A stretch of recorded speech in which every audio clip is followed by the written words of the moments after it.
Naghahanap ka ng road bike, carbon, magaang at mura, syempre. Kung nakita mo yung intro natin, panigurado, alam mo na yun. So, standby ka lang. Ako po si Papa Jack. At narito ka ngayon sa Bike Talk with Papa Jack. Siya nga pala, bago natin simulan to, baka hindi ka pa nakaka-follow sa ating TikTok, sa IG, sa ating YouTube channel, dito, at sa ating FB page. Bike Talk with Papa Jack. Tara, simulan na natin.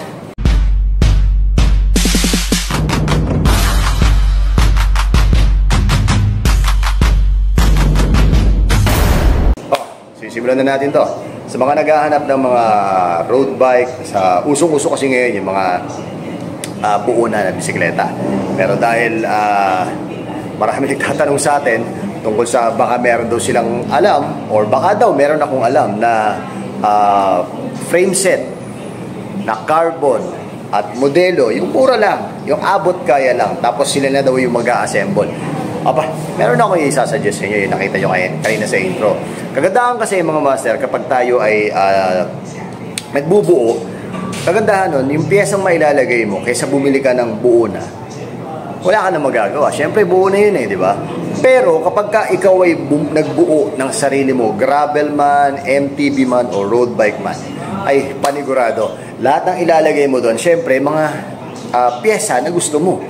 Mamahalin, mid-range, mumurahin, wala silang pakialam, basta mahalaga, binuo mo siya base sa kagustuhan mo. So makikita mo yung bisikleta mo, talagang ako to, parang gano'n.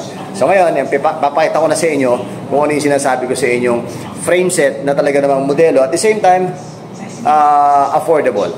I-review natin, kayo na bahala, kayo na humusga kung pop or flop, diba? Uy, eto na yun. Eto na yung tinatawag nating crossstock. Si crossstock, kilala naman sa market na to. Isa sa mga player ng bisikleta na talagang nagbibigay ng mga affordable at the same time, dekalidad na bisikleta. Mapa road bike man, mapa gravel bike, at mapa MTB. Usually mga MTB mga na-review ko sa kanya. Pero eto, ngayon lang to, mainit-init pa. Actually, mainit-init pa. Napakagaang nito. Napakagaang. Wala pang ibang kulay ito. So far, ito pa lang yung nandito ngayon sa shop na to, dito sa Roosevelt Bicycle Center. Ito pa lang yung makikita yung color. Itong flat black, tapos yung glossy gold na decals niya. Okay? Press fit, carbon. Napakagaang. Aero type to mga master. Tapos, ano na siya? May drop out to kasi pumilit lang akong i-review to para sa inyo kasi marami nagtatanong sa atin, baka daw meron tayong frame set na road bike na carbon na mura lang. Ito na yung mga isasuggest ko sa inyo. Kayo na bahala kung ano yung type nyo, kung ano yung gusto nyo. So, eto may drop out na to, di ko palang pinalagay, nandun sa plastic, mamaya papakita ko sa inyo. Tapos meron ng seat post to na carbon din, aero yan. So tapos meron din siyang, syempre kung frame set, meron siyang kasamang fork. Pero eto mga master, wala pa siyang headset ha.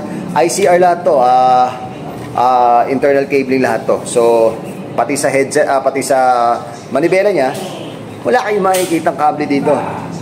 Okay? So standard to mga master, ang sukat nito ay 50. Hindi ko alam kung magkakaroon pa sila ng iba't ibang sukat, pero kasi dito pa lang sa Roosevelt Bicycle Center, kadadating lang nito, naka-plastic pa to. Pinilit ko lang talaga na i-review para sa inyo. So, true axle to, likod, pati harap. Ayun kasi yung mga uso ngayon, yung mga uso na magagaang, pero naka-true axle, kasi iba ang ginagawa sa bike. Para gumaang, hindi naka-true axle, syempre dagdag weight pa yung axle doon, di ba? Ito, since carbon na siya, modelo, naka-true axle. Okay, papakita ko sa inyo yung fork niya. Ito yung fork niya mga master. Oh. Grabe yung fork niya, oh. Kaganda sa mga ganitong setup, kapag ka nagganitong setup ka, hindi mo iintindihin yung mga piyesang ilalagay mo, piyesang mga nakakabit, kasi syempre, ikaw mismo maglalagay ng piyesang gusto mo. Mapamumurahin man o mapamamahalin, makakapag-canvas ka, malalaro mo yung piyesa mo kung hanggang saan ang kaya ng budget mo. Okay, tapos ito yung top tube niya. Diba? Napaka-elite ng itsura. Diba? Disc brake to mga master ha, pang disc brake to. Tapos, through axle din yung harapan. Okay? So, dito mga master, ang ano nito, ang model nito is EPTA. EPTA. Okay, so EPTA. Hindi natin alam kung meron pang darating na ibang kulay, ibang sizes. Basta, kung gusto nyo lang makita to, quick review lang naman to. Kung gusto nyo makita to, pwede kayong pumunta sa page ng Roosevelt Bicycle Center, sa FB page at sa kanilang TikTok account. Okay, so huwag kayo mag-PM sa akin. PM kayo ng PM sa akin. Wala naman akong binibenta. Wala akong shop, mga master. Sila yung may shop. Huwag kayo mag-PM sa akin. Huwag kayo mag-PM sa TikTok ko. Huwag kayo mag-PM sa YouTube ko. Wala akong ano, pati sa FB page. Wala akong binibentang frame. Sila yung may binibentang frame dito sa Roosevelt Bicycle Center. Okay? So napakaganda nito. Kayo na humusga. Kung meron darating na kulay, mag-PM muna kayo sa kanila. Kung meron silang available na Crosta road bike na carbon na sabihin nyo, nakita nyo kay Papa Jack, para at least alam nila kung ano yung sinasabi nyo na road bike na Crosta. Kasi merong Crosta ngayon mga master na road bike na buo na dito. At maganda doon, may iba't ibang kulay pa yon. Tapos, at gravel yan. Dahil tinuturo niya yung Pulse Gold. Ayun o, mapapansin nyo, nandun sa gilid. Kung gusto nyo, dumalaw kayo dito sa Roosevelt Bicycle Center para makita nyo yung Crosta na road bike na buo na. Para makita nyo yung datingan nito kung pasok sa inyo. May sukat na rin yun. Kaya lang, ito yun, buo na yun mga master, buo na yun. Silipin nyo lang para at least meron na kayong idea para sa magiging stance nito kapag nabuo nyo na. Para makita nyo yung sarili nyo kung kayo ba to o hindi. Okay? Magkano nga ba to? Tatanong nyo sa akin, magkano nga ba to, Papa Jack? Siya nga pala, papaalala ko. Wala po itong wala pang kasamang headset ito. So, kayo nang bahalang maghanap ng headset nito, kayo nang bahalang bumili ng headset nito. Tapos, mga master, ito nga pala yung seat post niya. Pinakita ko sa video sa inyo kanina. Yung seat post niya, aero din siya, mga master. Tapos, kung medyo mahaba, kung medyo maikli, kayo nang bahalang mag-adjust. Tapos, may kasama na rin siyang true axle. Ito yung true axle niya. Tapos, ito naman, yung mga mounting niya para sa frame, para dito. Okay? So, kompleto naman yan, mga master. Tapos, andito na rin yung dropout niya. Yung cover niya rito, kompleto na yan. So, kung tatanungin niyo ako kung magkano nga ba to? 20,000? Hindi siya 20,000. 30,000? Hindi siya 30,000. Okay?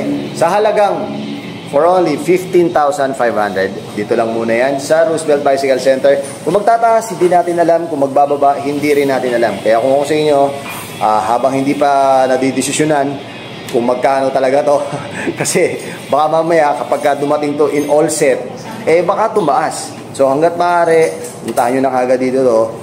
For only 15,500, meron ka ng modelo na carbon. Oh, grabe. Na road bike Crosta.